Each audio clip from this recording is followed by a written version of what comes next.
بسم الله على بركة الله. شوفي تبارك الرحمن كترعرع كتهبل. ابتداء من هاد الفيديو عمركي ما غتبقاي تقولي ما كتصدقش ليا الكيكه، ما كتعجبنيش الكيكه. غتحمقك تهبلك وتهبل العائله ديالك وحتى الوليدات ديالك غادي يحماقوا عليها. ما تحتاجيش تنضغي يا اختي، غير سرطي ليا بالصحه والهنا وطولة العمر. بسم الله على بركه الله. اول حاجه دهنت المول ديالي بالزبده باش نعطيه هذاك اللوي الكحل. دردرت المول بالكاكاو المره البنات، من الاحسن خذوا نوعيه زوينه. مكونات الحليب ممكن تستغني عليه في داخل الوصفه، ولكن في خارج الوصفه كصوص ضروري تستعمليه. 4 ديال البيضات، ممكن تنقصي الحجم ديال البيض باش ضروري تصايبي ليا هاد الكيكه. ما تقوليش ليا ما عنديش القوه. موعد الكاس ديال السنيده ما عامرش، يعني خاصو وعد شويه. المهم حتى كاس عامر راه كيجي هو هذاك. هنا درت 4 كاس ديال الزيت، سمحوا لي على هاد اللقطه ما كتبانش. قبيصه ديال الملح راه كاينه في جميع الحلويات لتصحيح الذوق البنات، دائما كنقولها لكم. وعد الكاس ديال الحليب، ركزوا مزيان معايا الله يرحم ليكم الوالدين. نعطيكم هنا مقادير مضبوطين وغاده تهبلك هاد الكيكه. يا اختي من كيكه هذه؟ راه حلوه لاكريم اختي، هذه غير سرطي بلا ما تنضغي على حسابي على حسابي غير لحقي وسرطي. من بعد 2 معالق ديال الكاكاو، ممكن تزيدوا ولكن هاد 2 معالق ديال الكاكاو راه جابوا اللون هو هذاك 5. هاد الكاس اختياري ديال سيليلاك، ولكن راه كيتواتى مع البنان ومع الشوكولات. يا لاله مولاتي كيجي واحد المذاق ولا اروع. كاس ديال السيليلاك، اللي ما عندو السيليلاك ممكن تعوضيه بالدقيق، تحيدي سيليلاك وتعوضيه بالدقيق. الهاشواره البنات راه هكا تصرع الكيكه.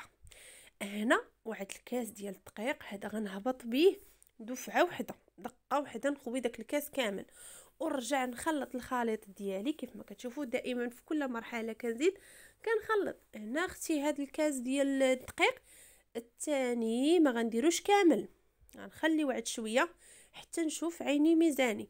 هنا بالي بلا خاصني نزيد داك الكاس ديال الدقيق، داك الشويه اللي كان بقى وزدته. يعني المجموعه البنات جوج كيسان ديال الفورص، عبرت بالكاس ديال العنبه. 2 كيسان ديال الفورص وكاس واحد ديال السيليلاك. ممكن داك الكاس ديال السيليلاك تعوضيه بالدقيق، ولكن راه الحجم ديال البيضه البنات هو اللي كيتحكم في الكميه ديال الدقيق. انا غنوريك نتيا مثلا الا كان عندك الحجم ديال البيض كبير ولا صغير، انا غنوريك كيفاش تحافظي عليه. شوفي يا اختي، هنا عندي واحد البنانه ولا 2 ديال البنانات اللي درت انا، قطعتهم مربعات ودردرتهم بالفاني. الكيكه دائما البنات في الخليطه ديالها كنجي كرسم رقم 8. يلا كرسم النص ديال 8 ونكمل باش الا مثلا رسمت غير النص وبانت لي بلا داك النص هبط وانا كرسم في النص الثاني، تما ندير ستوب ونقول راه الكيكه ديالي مازال محتاجه دقيق.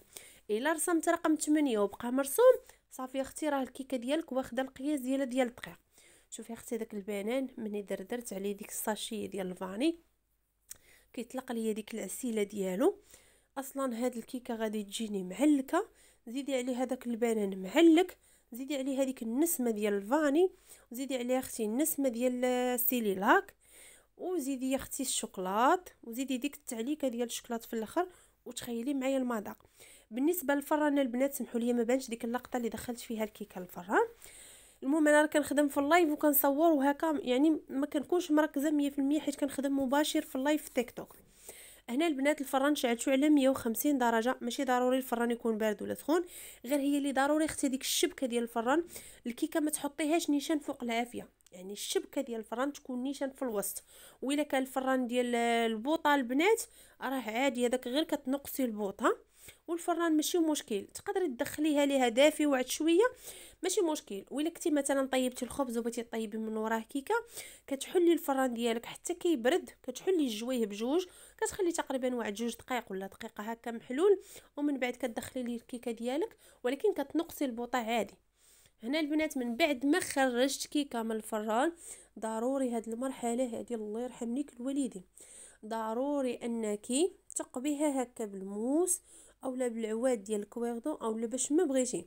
ما بغيتيش اختي تقبيها قطعيها وهي باقا ناشفه بحال ما هكا، قطعي يعني مربعات ولا قطعي كيف ما بغيتي عاده باش سقيها. بصراحه انا بزاف ديال المراحل راكم عارفين باش نركز في اللايف ونصور لكم هنا فيديوهات، بصراحه بزاف ديال الحوايج كيمشيو عليا، حتى كنكون هكا كنمونطي في الفيديو عاده باش كنتفكر شي حوايج، ولكن ماشي مشكل عادي. المهم نقولها لكم بحال مثلا كيكه هي باقا ناشفه قبل ما نسقيها نقطع عاده باش نسقيها كتجي واحره. بالنسبه لاصوص البنات، لاصوص هاد اللقطه ديال لاصوص سمحوا لي مع الضغط ديال الخدمه راه مشات ليا. بالنسبه لاصوص البنات دايره تقريبا واحد 200 غرام ديال الشوكولات، يعني دوب داك الشوكولات، المهم فيض تقريبا دوك 2 كيسان ديال الحليب اللي كانوا بقاو، مع واحد تقريبا 200 غرام ديال الشوكولات، وواحد المعلقه ديال القهوه سريعه الذوبان. المهم هادشي كامل هو بس سقيت اختي هاد الكيكه هادي. اختي ما نقولوش ليها كيكه، خليونا نسميوها حلوه لاكريم.